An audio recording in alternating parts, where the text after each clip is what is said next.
Mumbai Indians vs Sunrisers Hyderabad match 10 எல்லாரும் நேற்று பார்த்துருப்பீங்க. இந்த மேட்ச் வந்து ஐபிஎல் ஃபேன்ஸுக்கு வந்து ஒரு பெரிய ஒரு ட்ரீட்டாக இருந்திருக்கும். ஒரு திருவிழா வான வேடிக்கை மாதிரி 6-4 இதுதான் அது வந்து அதிகமாக போயிட்டு இருந்தது. சரியான மேட்ச் இது. சாதிக்க பிறந்தவன்டா இந்த மும்பை இந்தியன்ஸு அப்படின்னு ஒரு பக்கம் இருக்க, உன்னை சோதிக்க பிறந்தவன்டா இந்த சன்ரைசர்ஸ் ஹைதராபாத்துன்னு போட்டு ஒரு வழி பண்ணி விட்டாங்க மும்பை இந்தியன்ஸை. மும்பை இந்தியன்ஸ் பொறுத்த வரைக்கும் மும்பை இந்தியன்ஸ் ரசிகர்களுக்கு இது வந்து ஒரு கருப்பு தினம் அப்படின்னு தான் நம்ம சொல்லி ஆகணும். ஏன்னா அந்தளவுக்கு ஒரு அடி, ஒரு மரண அடியை வந்து சன்ரைசர்ஸ் ஹைதராபாத் வந்து கொடுத்துருக்குறாங்க. சென்னை சூப்பர் கிங்ஸ் ஃபேன்ஸ்லாம் வந்து என்ன கண்டிஷனில் இருந்திருப்பாங்க. தோனி ஃபேன்ஸ்லாம் பார்த்தோம்னா இந்த ஓகே படத்தில் உதயநிதி ஸ்டாலின் வந்து அவர் ஒரு சீனில் அப்படி ஜாலியாக அப்படி கூலாக அப்படி டேபிளில் உட்காந்து பார்த்துட்டு இருப்பார் பாருங்க ஒரு ஃபைட்டை, அது மாதிரி தான் இருந்திருக்கும். ஸோ அந்தளவுக்கு வந்து ஒரு பக்கம் கஷ்டமாக இருந்தாலும் மும்பை இந்தியன் ஃபேன்ஸ்க்கு, இன்னொரு பக்கம் சன்ரைசர்ஸ் ஹைதராபாத்தோடைய அந்த பர்ஃபார்மன்ஸ் பார்த்து சும்மா அப்படியே ஒரு ஜாலியாக இந்த மேட்செல்லாம் வந்து சேப்பாக்கில் நடக்கக்கூடாதா, இந்த மேட்ச்சை வந்து ஸ்டேடியத்தில் பார்க்கக்கூடாதா அப்படிங்கிற இயங்குற அளவுக்கு வந்து ஒரு மேட்சை வச்சுட்டாங்க. ஸோ இந்த மேட்சோட ரிவ்யூ பார்க்குறதுக்கு முன்னாடி லாஸ்ட்டாக நடந்த 2 மேட்சோட ரிவ்யூவை ஒரு நிமிஷத்தில் வந்து நம்ம பார்த்துருவோம். ஸோ ஃபஸ்ட்டு அதுக்கு முன்னாடி நடந்த மேட்ச்சு மண்டே மார்ச் 25 நடந்த மேட்ச்சு. இது வந்து மேட்ச் 6. இதில் வந்து பார்த்தோம்னா பஞ்சாப் கிங்ஸும் ஆர்சிபியும் விளையாடினாங்க. பஞ்சாப் கிங்ஸ் வந்து ஃபஸ்ட்டு 176 ரன்ஸ் வந்து அடித்தாங்க 6 விக்கெட்டுக்கு. அதுக்கப்புறம் வந்து ஆர்சிபி இந்த டோட்டலை வந்து சேஸ் பண்ணாங்க. நம்ம தலைவர் விராட் கோலி அவர்கள் வந்து பார்த்தோம்னா 100வது 50 வந்து அடித்தார். அந்த மேட்ச்சில் 77 ரன் அடித்தார். ஒரு 100 அடிப்பார் அப்படின்னு தான் எல்லோரும் எதிர்பார்த்தோம். ஆனால் தலைவன் அவுட் ஆகிட்டா போல். அதுக்கப்புறம் வந்து மேக்ஸ்வெல், டூப்ளிசிஸ்லாம் வந்து பெருசாக ஒரு பர்ஃபார்மன்ஸ் பண்ணலனாலும் இந்தியாவோட பெஸ்ட் ஃபினிஷர்ஸ் அப்படின்னு சொல்லக்கூடிய ஒன் ஆஃப் த பெஸ்ட் ஃபினிஷராக இருக்கக்கூடிய தினேஷ் கார்த்திக் அவர்கள் வந்து ஒரு அடியை ஒன்று அடித்து ஃபினிஷ் பண்ணி கொடுத்துட்டாரு. நிறைய மேட்ச் தினேஷ் கார்த்திக் டிகே வந்து வின் பண்ணியிருக்கிறாரு அப்படிங்கிறத நம்ம பார்த்துருக்கோம். ஸோ இந்த இடத்துல என்னென்னா தோனி ஃபேன்ஸ் வந்து நானும் ஒரு தோனி ஃபேன் தான். ஆனால் தோனி ஃபேன்ஸ் பண்ணுற சில விஷயம் வந்து எனக்கே வந்து கொஞ்சம் இதுவாக தான் இருக்கு. கேட்டால் என்ன சொல்கிறாங்க, அவங்க தான் அப்படி பேசுனாங்க, ட்விட்டரில் ரிப்ளை பண்ணாங்க, நாங்கள் பதிலுக்கு ரிப்ளை தான் கொடுத்தோன்னாங்க. இந்த மாதிரி ஒரு ஃபினிஷரை வந்து 2019 வேர்ல்டு கப்பில் இருந்துருந்தால் நான் வேறு லெவலில் இருந்திருக்கோம். அப்படின்னா அந்த ஸ்குவாடில் தான் தினேஷ் கார்த்திக் விளையாடி இருக்கிறாரு. அதுக்கு தோனி ஃபேன்ஸ் வந்து ஒரு டெம்ப்ளேட் ஒன்று, அது அவங்க போட்டாங்களா இவங்க, ஆனால் அதை பற்றி வருத்தப்படுறதா இல்லை சிரிக்கிறதான்னு தெரில. அந்த டெம்ப்ளேட் என்னென்னா, தினேஷ் கார்த்திக் இந்த மேட்சை ஃபினிஷ் பண்ண மாதிரி அன்றைக்கி 2019 வேர்ல்டு கப்லேருந்து தான் ஃபினிஷ் பண்ணியிருப்பாரான் அப்படின்னு போட்டிருந்தாங்க. அன்றைக்கி நான் அங்கே தான் ஜான் இருந்தேன் அப்படின்னு 96 படத்தோட விஜய் சேதுபதி டெம்ப்ளேட் போட்டு தினேஷ் கார்த்திக் அப்படின்னு போட்டு வச்சுருக்கிறாங்க. இது வந்து ஒரு பக்கம் சிரிப்பாகவும் இருக்குது, ஒரு பக்கம் வந்து இதை கொஞ்சம் கஷ்டமாகவும் இருக்குது. என்னடா இது டிகே எப்படி ட்ரோல் பண்ணுறாங்க. ஆனால் டிகே பொறுத்த வரைக்கும் அந்த மனுஷனுக்கு இப்போ ஒரு 32-31 வயசு இருந்ததுன்னா நிச்சயமாக சிஎஸ்கேவோட கேப்டனாக தூக்கி போட்டு, ஏன்னா தமிழ்நாடு பிளேயர் வர சிஎஸ்கேவில் போட்டு இன்னொரு ஃபினிஷர் தோனி இருந்த அந்த இடத்துல இன்னொருத்தரை வந்து ஒரு விக்கெட் கீப்பிங் கேப்டனாக வச்சிருக்கலாம். ஆனால் அவருக்கும் வந்து ஏஜ் ஆகுது அப்படிங்கிற ஒரு விஷயத்தையும் பார்க்கணும். ஸோ இது வந்து ஒரு சரியான மேட்ச்சு, ஆர்சிபிக்கு ஃபஸ்ட்டு வின்னு. ஸோ அதுக்கு அடுத்து நடந்த மேட்ச்சு, டியூஸ்டே நடந்த மேட்ச்சு, இது வந்து கேம் 7. இது வந்து சிஎஸ்கே vs ஜிடி சேப்பாக்கில் நடந்த மேட்ச்சு. கிட்டத்தட்ட ஒரு ஒன் சைடு கேம் தான். நம்ம சிஎஸ்கே வந்து பார்த்தோம்னா ஃபஸ்ட் பேட்டிங் எடுத்து பொலன்னு பொழந்தாங்க. போகிறவங்களாம் அடிக்கிறாங்கப்பா அப்படிங்கிற மாதிரி வந்து ஒரு பர்ஃபார்மன்ஸு. கேப்டன் ருத்ராஜ் கெய்க்வாடு அவர் ஒரு பக்கம், எல்லாருமே ரச்சின் ரவீந்திரா எல்லாரும் செம்ம பர்ஃபார்மன்ஸு. என் பங்குக்கு நானும் வந்து சீர் செய்கிறேன் அப்படிங்கிற மாதிரி சிவம் தூபே வந்து அவரும் போட்டு செம்மடி வந்த பால்லேருந்து அடி தான் சிவம் தூபே. அவர் தான் நம்ம டீமில் வந்து ஒரு ரிஷப் பண்ட், ஒரு மேக்ஸ்வெல் மாதிரி போட்டு பொழந்துக்கிட்டு இருக்கிறாரு. அவரும் செம்மடி அடித்தார். குறிப்பாக சென்னை சூப்பர் கிங்ஸோட பவுலிங். ஸோ இந்த கஷ்டமான டார்கெட்டை வந்து ஜிடி எப்படி அடிப்பாங்க அப்படின்னு வந்து யோசித்து பார்த்தோம்னா ஒரு 140+ வந்து அவுட் ஆகிட்டாங்க. இருந்தாலும் பாராட்ட வேண்டிய விஷயம் என்னென்னா நம்ம சிஎஸ்கேவுடைய பவுலிங். ஏன்னா ஒரு சரியான ஒரு பவுலிங், எல்லாருமே சூப்பராக பண்ணாங்க. துஷார் தேஷ்பாண்டே அவரும் வந்து சரியான பவுலிங் போட்டார். முஸ்தாஃபிசுர் ரஹ்மான் அவரும் வந்து சரியான பவுலிங்கு. இது மாதிரி பத்திரனா இம்பேக்டாக வந்தார். எல்லாருமே வந்து சரியான, டேரல் மிச்சல், ஜடேஜா எல்லாரும் சூப்பரான ஒரு பவுலிங். இந்த பவுலிங் தான் சிஎஸ்கேக்கு எப்பவுமே தேவை. இது மாதிரி எல்லாருமே பர்ஃபார்ம் பண்ணாங்கன்னா இதுதான் ரிசல்ட்டு.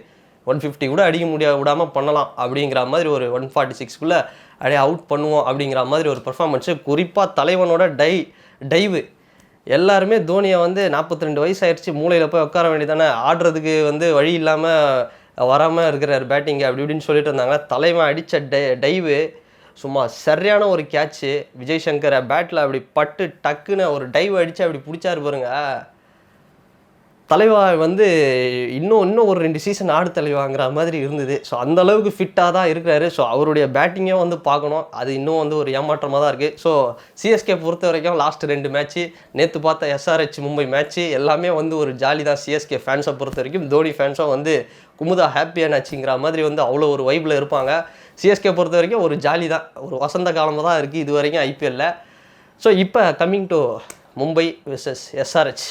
மும்பை என்னென்னா, நீங்கள் அடித்ததுக்கப்புறம் வேறு எவன் அடித்தாலும் தாங்கக்கூடிய சக்தி வந்துருச்சுரா இந்த உடம்புலங்கிற மாதிரி அந்த ஒரு மனநிலைக்கு வந்து இப்போ மும்பை வந்திருப்பாங்க. எல்லாரும் சொல்கிற விஷயம் என்னென்னா, ஹர்திக் பாண்டியாவோட கேப்டன்ஷிப், ஹர்திக் பாண்டியான்றாங்க. ஏன் டீமில் ஏலம் எடுத்த எல்லாரையும் ஹர்திக் பாண்டியா தான் எடுத்தாரா? இல்லை ரோஹித் சர்மாவும் அங்கே தானே இருக்கார்? ரோஹித் சர்மா கேப்டன் இல்லைனாலும் அங்கே தானே இருக்கிறாரு. நான் அங்கே தான் ஜானு இருக்கேன்னு ஏன் அந்த 277 ரன்னை வந்து சேஸ் பண்ணியிருக்கலாம்ல? இல்லை விராட் கோலி மாதிரி ஒரு 77 ரன் வந்து ரோஹித் சர்மா அடிச்சிருக்கலாம். அதாவது மும்பை இந்தியன்ஸ் ஃபேன்ஸ் வந்து என்னென்னா, ரோஹித் சர்மா ஃபேன்ஸ் என்னென்னா குறை சொல்லணும். இப்போ தோனி வந்து கேப்டன்ஷிப் கொடுத்தாரு ருத்ராஜ் கெய்க்வாடுக்கு, ஏன் இப்படி ஆச்சு அப்படின்னு யாராவது சொல்கிறாங்களா? சிஎஸ்கேன்ற டீமே வந்து பார்த்தோம்னா டீமை விட தோனி தான் முக்கியம்னு தோனி ஃபேன்ஸ் வந்து இருப்பாங்க. இப்போ உண்மையாக சொல்லணும்னா தோனி தான் பிராண்டே சிஎஸ்கேக்கு. தோனி இல்லைனா சிஎஸ்கேக்கு வந்து இவ்வளோ டிக்கெட் சேல்ஸ் ஆகுமானா தெரியாது. அப்போ தோனி வந்தால் போதும், தோனி விளையாடினா கூட தோனிக்காக தான் ஒரு இது வராங்க. தோனி என்ன முடிவு எடுத்தாலும் வந்து ரெடியாக இருக்காங்க ஃபேன்ஸு. நீங்கள் யாரை வேணால் கேப்டனாக, நீங்கள் 10 கூட நீங்கள் கேப்டனாக போடுங்க, அதை பற்றி எங்களுக்கு கவலையில். அது ஒரு ஸ்போர்ட்டிவாக ஏற்றுக்கிறாங்க. அப்போ ஒரு மிஸ்டேக் நடக்குதுன்னா அங்கே 11 பேரும் தான் அங்கே வந்து இப்போ இது. இங்கே வந்து வெறும் ஹர்திக் பாண்டியா வந்து லாங் ஆனில் ஓட விட்டார். ஹர்திக் பாண்டியானா அவ்வளோ கேவலமான ஒரு கேப்டனாக அவர் 2 சீசனை வந்து கேப்டனாக இருந்தார் குஜராத்தில். ஒரு சீசன் வந்து சாம்பியன், இன்னொரு சீசன் வந்து பார்த்தோம்னா இதுவாக ஃபைனலுக்கு வந்து கொண்டு போனார். அந்தளவுக்கு ஒரு பெஸ்ட்டு ஆல்ரவுண்டரும் கூட. ஸோ அவரை போயிட்டு வந்து நான்லாம் வந்து ஹர்திக் பாண்டியா எனக்கு ரொம்ப பிடிக்கும். இவ்வளோ கேவலப்படுத்துகிற அளவுக்குலாம் ஹர்திக் பாண்டியா என்ன, ஹர்திக் பாண்டியா பாலில் மட்டும் அடிச்சாங்க.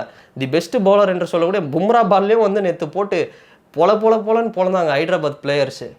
யாரோ வந்து மாக்காப்பா, விஜய் டிவி மாக்காப்பா மாதிரி ஒருத்தர் மாப்பாக்காவா அவர், அந்த பவுலரையும் போட்டு அவரையும் எல்லாம் வர்ற பவுலர் எல்லாரையும் போட்டு அடிச்சுட்டு தான் இருந்தாங்க. இதெல்லாம் வந்து ஒன்றும் பண்ண முடியாது.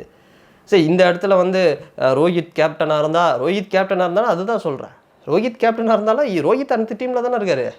ரோஹித் சர்மா கேப்டனாக இருந்தாலும் ஹிட்மேன் இருந்தாலும் வந்து இதுதான் ரிசல்ட்டு. ஸோ மேட்சிங்கிறது 2 டீமுமே வந்து வேறு லெவல் பர்ஃபார்மன்ஸ் பண்ணுறாங்க. அந்த பக்கம் பார்த்தோன்னா டிராவிஸ் ஹெட்டு ஹைதராபாத்தில் அவர் வந்து மொத்த இந்திய ரசிகர்களுடைய இதயத்தையும் கனவுலையும் ஒரு லாரி மண் அள்ளி போட்டவர். அவர் வேர்ல்டு கப் வந்து நம்ம வின் பண்ண முடியாத அளவுக்கு வந்து ஒரு பர்ஃபார்மன்ஸ் பண்ணவர். அவர் நேற்று அந்த அடி அடிக்கிறாரு, ஒரு வேர்ல்டு ரெக்கார்டே பண்ணியிருக்கிறாரு. So fastest 50. இன்னொரு பக்கம் நாங்களும் வந்து உங்களுக்கு டஃப் கொடுப்போம் அபிஷேக் சர்மா, அவரும் வந்து ஒரு ஃபாஸ்டஸ்ட் 50. இதெல்லாம் வந்து இந்த மாதிரி ஒரு அடியை வந்து கண்ட்ரோலே பண்ண முடியாது யாராலையும். அதுக்கப்புறம் கிளாசன், நானும் வந்து என் பங்குக்கு பண்ணுவேன் அப்படின்னு வந்து அவர் போட்டு. ஸோ கிளாசன் மாதிரி ஒருத்தர் மும்பையில் இன்னும் கொஞ்சம் அடிச்சிருந்தா மும்பை வந்து ஓரளவுக்கு ஈஸியாக ஈஸின்னு சொல்ல முடியாது, ஓரளவுக்கு வின் பண்ணியிருக்கலாம். ஆனால் மும்பையும் வந்து நல்ல ஒரு பர்ஃபார்மன்ஸ் தான் கொடுத்தாங்க. ஸோ அதை விட்டுட்டு வெறும் வந்து ஹர்திக் பாண்டியாவை மட்டுமே ப்ளேம் பண்ணுறது அப்படிங்கிறது இது வந்து ஒரு தேவையில்லாத விஷயம். ஸோ ஹர்திக் பாண்டியா என்னை பொறுத்த வரைக்கும் ஒரு பெஸ்ட்டு கேப்டன் தான். ஸோ பார்க்கலாம் ஃபியூச்சரில் வந்து ரோஹித் சர்மா ஒரு சீசனில் வந்து ஜடேஜா கேப்டன்ஷிப் கொடுத்தாங்க, அதுக்கப்புறம் திரும்ப தோனியே வந்தார் கேப்டனாக. ஸோ அது மாதிரி வந்து எது வேணால் மாறலாம். திரும்ப வந்து ரோஹித் சர்மாவே வந்து கேப்டனாக வரதுக்கும் வாய்ப்பு இருக்குது. ஆனால் ஹர்திக் பாண்டியா வந்து யாரும் கேவலப்படுத்துகிற அளவுக்கு அவ்வளோ மோசமான ஹர்திக் பாண்டியா ஒரு நல்ல ஃபினிஷரும் கூட. அதை வந்து நிறைய இன்டர்நேஷ்னல் மேட்சஸில் அவர் பண்ணியிருக்கிறாரு.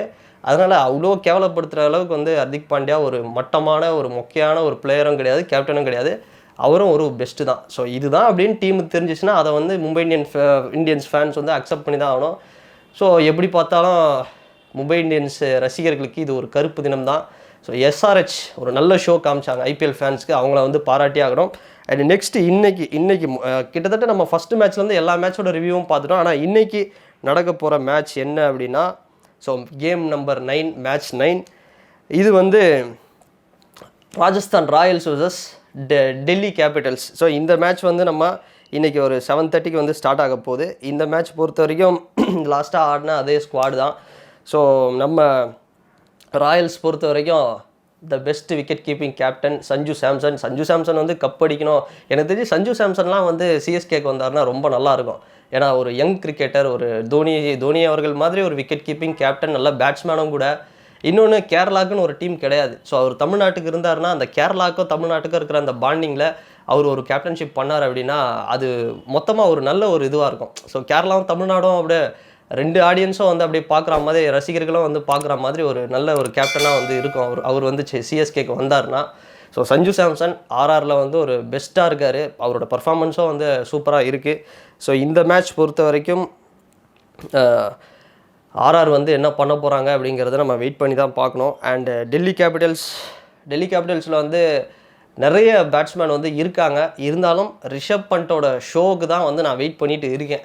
இன்னும் வந்து மேக்ஸ்வெல்லும் பெரிய பர்ஃபார்மன்ஸ் கொடுக்கல. ஆனால் ரிஷப் பண்ட், இந்தியாவுடைய மேக்ஸ்வெல், அவருடைய பர்ஃபார்மன்ஸுக்கு வந்து வெயிட் பண்ணிட்டு இருக்கேன். ஸோ இன்றைக்கி வெயிட் பண்ணி பார்ப்போம். டிசி வர்சஸ் ஆர்ஆர் இந்த மேட்ச் வந்து எப்படி போக போகுது அப்படிங்கிறத இன்றைக்கி நைட்டு நம்ம வந்து ஒரு வெயிட் பண்ணி பார்ப்போம். ஸோ என்ன நடக்க போகுது அப்படிங்கிறத. ஸோ அதுதான் மும்பை இந்தியன்ஸோடைய பர்ஃபார்மன்ஸ் வந்து கொஞ்சம் கஷ்டமாக தான் இருக்குது. ஸோ பார்க்கலாம், அடுத்தடுத்து மும்பையின் எழுச்சி, அன்புவின் எழுச்சி மாதிரி மும்பையுடைய எழுச்சி அப்படிங்கிறது நடக்கும். ஸோ வெயிட் பண்ணி பார்ப்போம். ஸோ இந்த வீடியோ, இதுக்கு முன்னாடி நடந்த எல்லா மேட்சோட இதுவும் நம்ம பார்த்துட்டு தான் இருந்தோம் ரிவ்யூ. ஸோ இந்த வீடியோ பற்றினா உங்களுடைய கருத்து என்ன அப்படிங்கிறத கமெண்ட் செக்ஷனில் போடுங்க. மும்பை என்னெல்லாம் பண்ணியிருந்தா இன்னும் கொஞ்சம் பெட்டராக இருந்திருக்கும் அப்படிங்கிற விஷயத்தையும் வந்து இந்த இடத்துல சொல்லுங்கள். அண்ட் இந்த வீடியோ உங்களுக்கு பிடிச்சிருந்ததுன்னா லைக் பண்ணுங்கள், ஷேர் பண்ணுங்கள், கமெண்ட் பண்ணுங்கள், சப்ஸ்கிரைப் பண்ணுங்கள். அண்ட் வேறு ஒரு வீடியோவில் வேறு ஒரு கண்டென்ட்டில் நான் உங்களை வேறு ஒரு மேட்ச் ரிவ்யூவில் நான் உங்களை பார்க்குறேன். பாய்.